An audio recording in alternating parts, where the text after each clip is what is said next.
So can I just first of all introduce Mark Parr? So Mark is the CIO of HFW, and Daryl from FileTrail. I'm going to just ask each of you to just very quickly sort of introduce yourselves, and then I will introduce myself. So Mark. Thanks, Christopher. Hello, everybody. Mark Parr. I am the Global Director of IT, or CIO, of HFW. I've been in post a little over 18 months now. And the fact that I'm only 28 but have this shocking beard and hair would suggest that the job has aged me a lot. Prior to HFW, I was the head of information assurance at KPMG, so I was the CISO there. I was at KPMG for 5 years, and prior to that, I spent 27 years in the Army, where I was responsible for command and control networks and information assurance across defence. Brilliant, thank you. So loads to share with everyone, and really practical experience. So over to you, Daryl. Do you want to just quickly introduce yourself? Yeah, my name's Daryl Mervaux, and I'm the president and one of the founders of FileTrail. And we have been involved in bringing records management and information governance solutions to organizations for the past 20 years, and been involved in how that has changed in the marketplace. So I'm glad to be here and to participate. Brilliant. Thank you, Daryl. So my name's Christopher Young. I lead the risk practice here at Pinnacle. Pinnacle is a implementation consultancy focused entirely on the legal sector. We've got about 100 people, just over 100 people, who work on, in a number of practice areas. We have a finance systems practice area that's sort of well known. As I say, I lead the risk practice area, and then we have a business development sort of practice area. Our risk team has been around for about 7 years, and primarily, or historically, we've focused on new business intake and the information governance that sort of goes with that. And we've recently signed a partnership with FileTrail to help them deploy the toolset in law firms here in Europe. And so that's a little bit about us. And this is really where you start to think about, it's not just electronic data, it's hard soft copy data, and the policies around that. I had a wonderful scenario when I arrived in the firm, and I spoke to a rather senior individual, and I walked in his office and I said, "Are you moving?" It was just awash with boxes, and they were full of case files. So it's been an interesting journey. We have started to really be quite strict about this. So we have said, our retention policy right now, we've said anything older than 15 years, we dispose of immediately. There is no requirement, electronic or hard copy, it's gone. And we are now starting to really adhere to our retention policy to make sure it's fit for purpose. So really bringing down we're not holding on to everything just in case. We're only holding on to the things we need to hold on to for the period that we hold on to it. And actually, one of the things that's been quite challenging is making sure that we also map that sort of those matter files around what the client's expectations. So what contractually did we have in place at the start of that matter around the information that was generated, and how we store, retain, and dispose of that.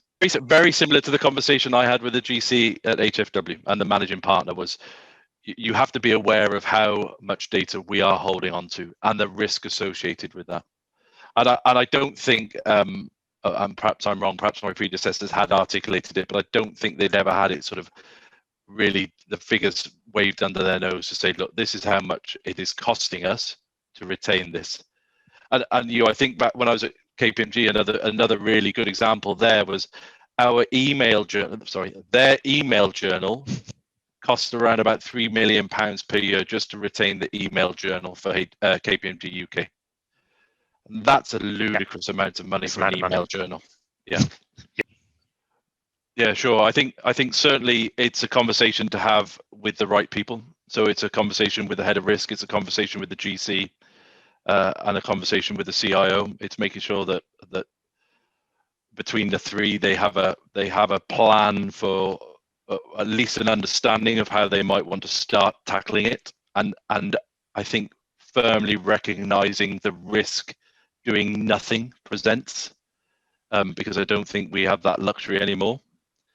I would say dust off the policy that was written to meet GDPR and have a read of it and review it, and then make it fit for purpose. Certainly, when I looked at my current organization and pulled down the retention policy, and it said we were going to retain all electronic copies indefinitely because that was our business need. My heart skipped a beat, not with delight, but I thought that was an incredible decision somebody had made. But policies aren't shelfware; they're created deliberately to to drive that to professionalism and to make sure that you do these things properly. That's the point. So I would say there, for me, that's certainly how I tackled it at HFW, is making sure that the right people knew the risk that we were carrying.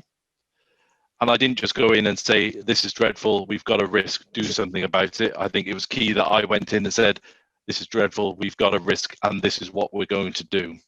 Mark mentioned is old data, right? I mean, all of these firms have had old data, and it's there because one is it's a heavy lift, right, to get everybody to buy in and say, okay, now let's do something with this, and it takes resources and time and things. And part of that, I think we're seeing in the United States and other places like Mark's talking to, is changing the culture a bit. We really don't need this. It's not that valuable.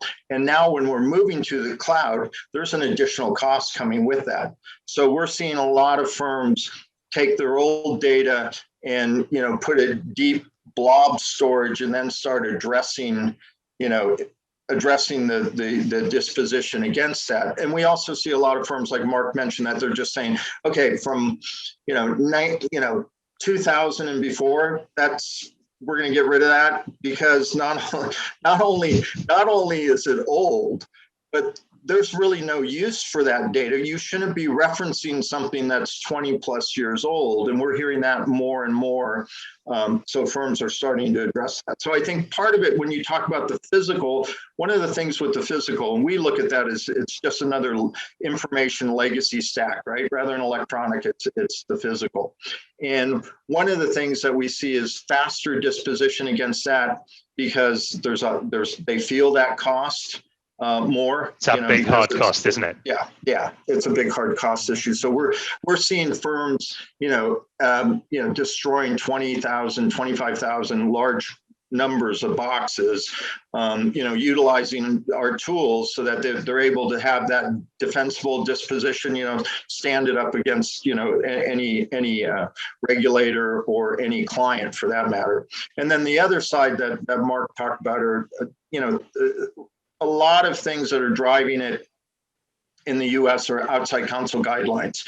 And how are you managing those? Because now a client comes to the firm and says, okay, we have this matter, and here's all the things that we need with our data around that matter. And it's not going to fit within your disposition. It's going to fit within ours. So it's like, close a matter plus, we literally have a firm that had a matter that was close a matter plus 2 months. We want our data back, and being able to manage that to be able to get that information back to them. We've seen that in some of our polling, that people have started, and we mentioned this earlier, right? The cost of the physical gets attention, and it starts getting destroyed, more on a more frequent basis.